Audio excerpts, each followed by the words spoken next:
Welcome into Wager Talk TV. I am Megan Payton, joined alongside Andy Lang and Andrew McGinnis of WagerTalk.com. Week 3 of the NFL season. Let's talk NFC. We've got the Green Bay Packers in Tampa Bay taking on Tampa Tom and the Buccaneers, the two teams of the NFC. We talk a lot about the AFC, but these are the two contenders, we like to say, for the NFC conference. Andrew, will come to you first. The Bucs -1 favorites, a 42.5 total right now. Anything we can look out for in Tampa? We know they will be without their star wide receiver, Mike Evans, due to that suspension.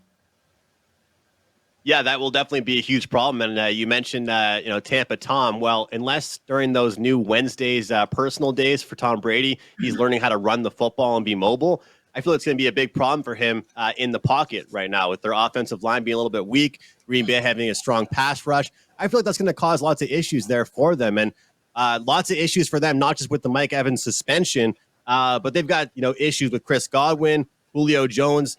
I'm really worried about the offense of this Buccaneers team for this week. Take a look at, they have not hit 20 points so far on the season. Both the Packers and the Buccaneers are combined 4-0 to the under this season. And, in week 1, we saw some interesting quotes from Matt LaFleur talking about chemistry and how it's going to be a different guy every week. Then we saw them pretty much talk about how all they want to do is run the ball and kind of slowly establish that chemistry with their receivers. I expect a boring football game in this one. I think it's going to be low scoring. I lean towards the Packers, Megan, but I'm going to go under in this one here as the Packers look to gain chemistry, as we're seeing lots of key guys out and injured, banged up for the Buccaneers. I don't really think this is going to be an entertaining football game by any means, but I feel like the under trend continues for both these clubs.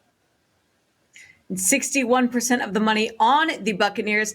This might be the last time we ever see Aaron Rodgers and Tom Brady play against each other. So it might be a boring game, as Andrew mentioned, but it's definitely going to be a historical one. Andy, give us some player props. What can we look out for out here in Tampa for week 3?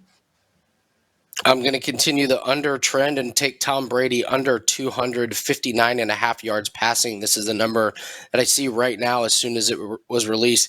Brady hasn't gotten close to this total this year. He threw for 190 yards against the Saints, 212 against the Cowboys. Those are two good defenses. I think they're just a little bit better than the Packers. But now without Mike Evans, now without Chris Godwin, shout out to Julio Jones, who couldn't even make it through week 1 without getting hurt.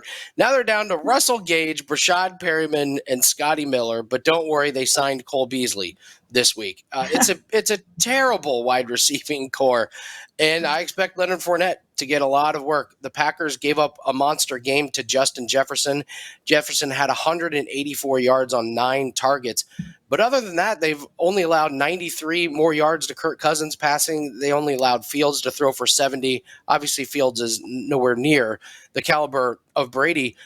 But also, the caliber of wide receivers that Brady is throwing to, they don't have anybody nearly as good as Justin Jefferson. I think throwing is going to be really hard. I also like the running game that emerged for Green Bay, so I think we could see time of possession in favor of Green Bay, which is going to limit the opportunities of Brady.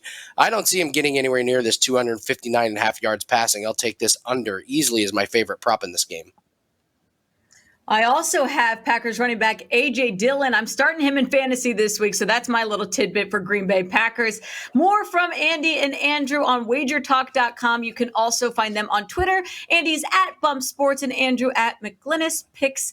Great stuff from all of them as always. Let's get ready for NFL Week 3 and download the WagerTalk app if you have not already.